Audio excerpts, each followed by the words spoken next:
안녕하세요. 퍼주기는 죄다 시동생한테 퍼주시곤 저희더러 수습하라는 어머님의 말씀에 기도 안 차서 그냥 아예 손절한 30대 부부 중 아내입니다. 어찌 보면 저희 얼굴에 침 뱉기인데도 이렇게 털어놓게 된 건 가슴이 너무 답답해서 이러다간 저희가 먼저 어떻게 될 것 같아서예요. 남편과는 대학생이던 시절 떠났던 어학연수에서 알게 되었어요. 당시 대학교 부속 어학원에서 수업을 들었는데 남편도 저와 같은 학생들 중 한 명이었지요. 제가 갔던 지역에는 유난히 한국 사람이 많이 없었고 그게 제가 그 지역을 선택한 이유이기도 했지만요. 그래서 남편을 보고 조금 놀랐던 기억이 나요.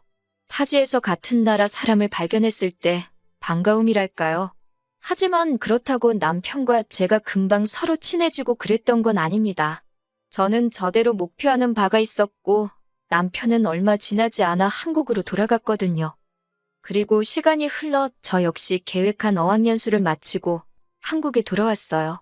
영어에 어느 정도 자신감을 갖게 되었지만 그래도 계속해서 연습하지 않으면 안 되겠더라고요. 그래서 외국인들과 영어로 대화하는 모임에 나가기 시작했는데 그곳에서 남편과 다시 재회를 했지요. 반대편에 서 있던 남편을 발견한 순간 반가운 마음도 들었고 동시에 우습게 들릴지도 모르겠지만 혹시 저 사람이랑 나 운명인가 그런 생각까지 잠시 들더군요. 남편도 저와 비슷한 마음이었는지 처음과 달리 그땐 무척 적극적으로 다가오기 시작했어요.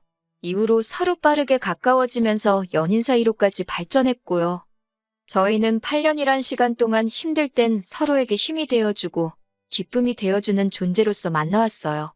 저는 정말이지 남편에 대한 모든 걸 아는 사람은 저뿐이라고 믿었습니다. 그리고 앞으로 제 인생의 남자는 남편뿐일 거라고 확신했고요.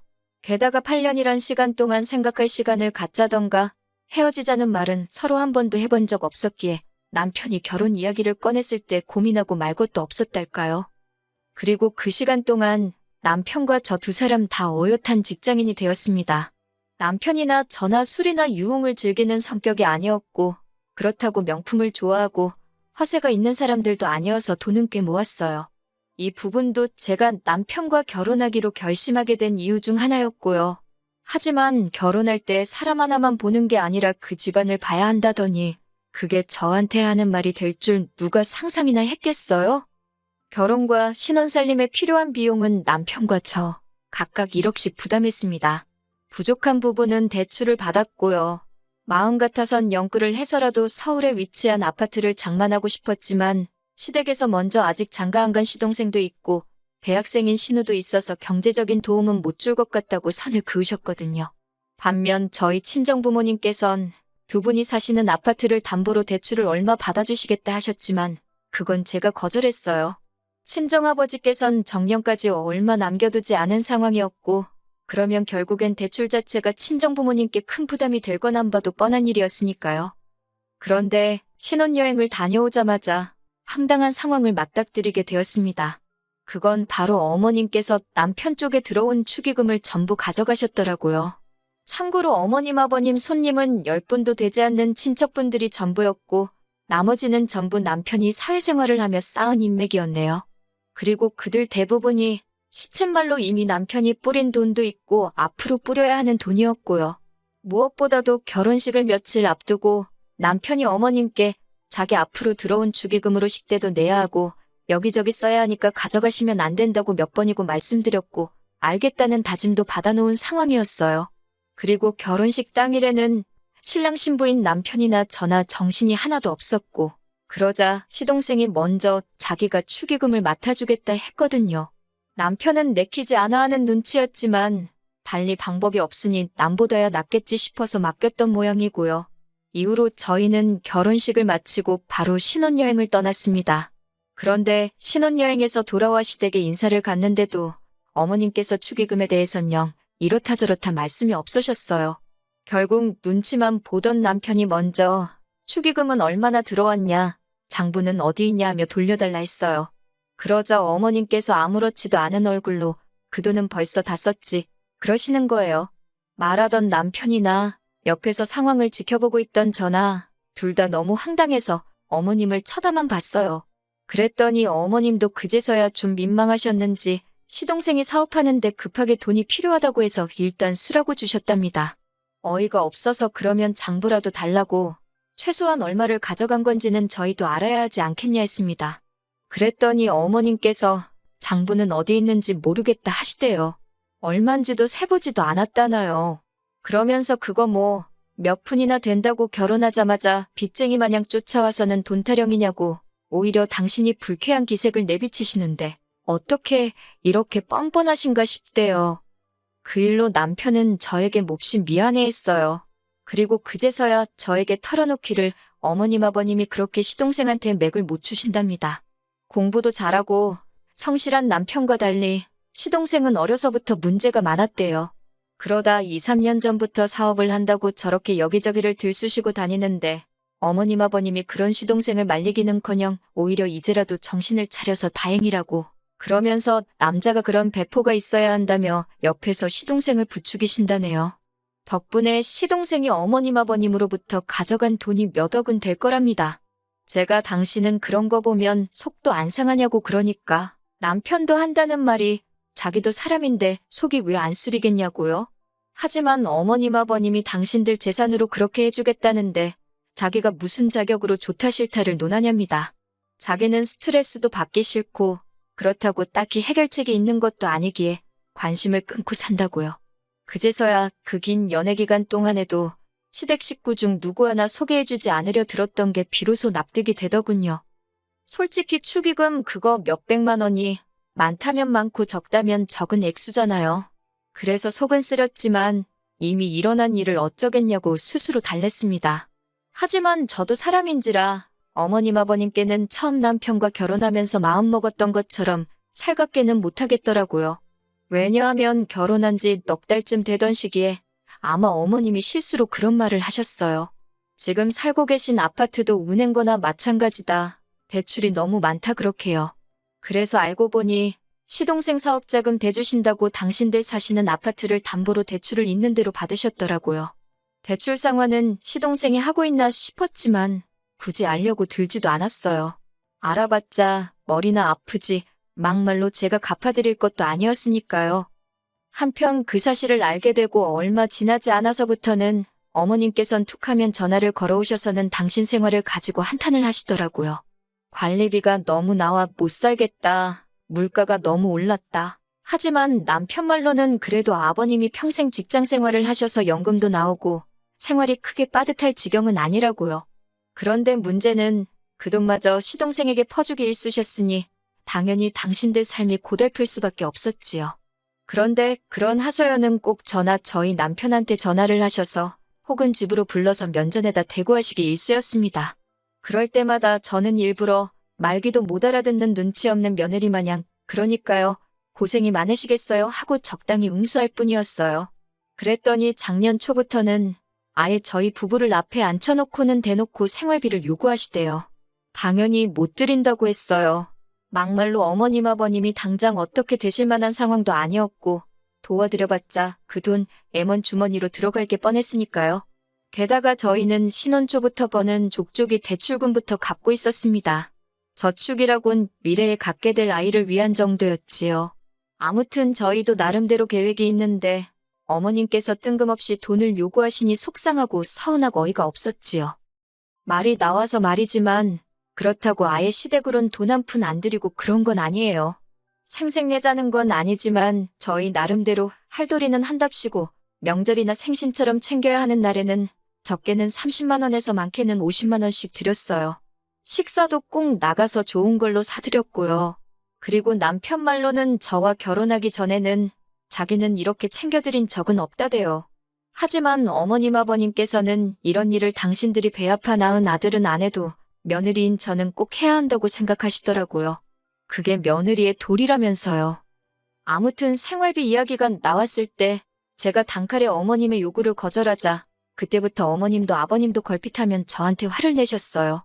음식 하나를 해드려도 짜다 어쩌다 하시면서 당신들 안 걸려 죽으라고 고사를 지내는 거냐 하질 않나. 안부도 여쭐 겸 전화를 하면 당신들을 제가 염탐한다고 안 하면 당신 죽고 나서 할 거냐고.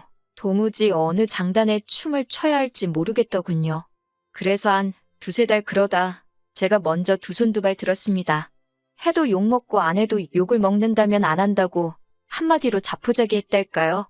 그리고 중간에서 남편이 보여준 모습은 실망스럽기 짝이 없었습니다.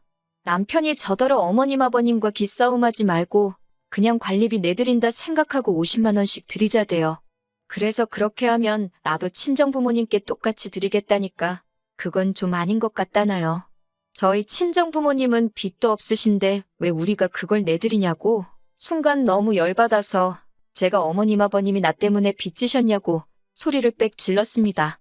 돈 가져다 쓰는 사람 따로 개같이 버는 사람 따로냐고 따다다다 쏘아대니 저더러 부모 자식 간에 뭘 그렇게 따지냐고 그래요.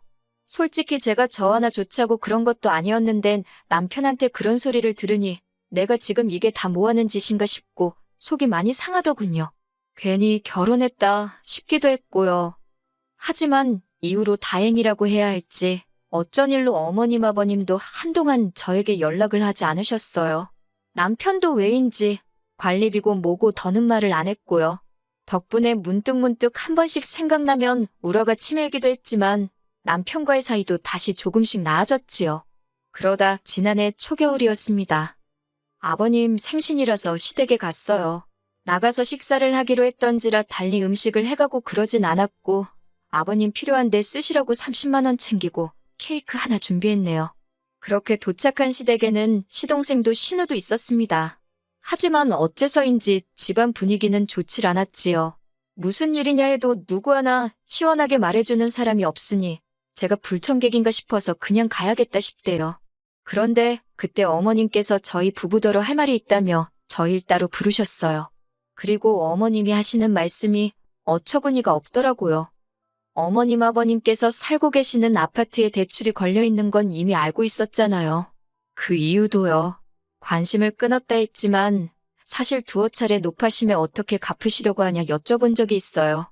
그때마다 어머님께선 제가 마치 어머님 아버님 아파트를 탐이라도 낸다고 생각하셨는지 굉장히 적대적으로 나오셨고요.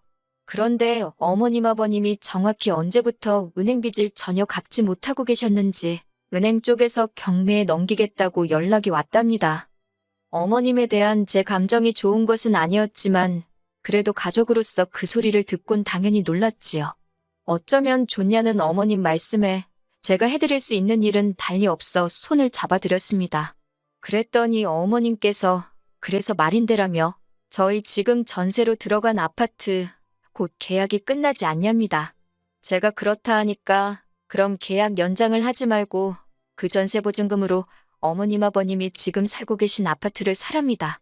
싸게 해주겠다면서요.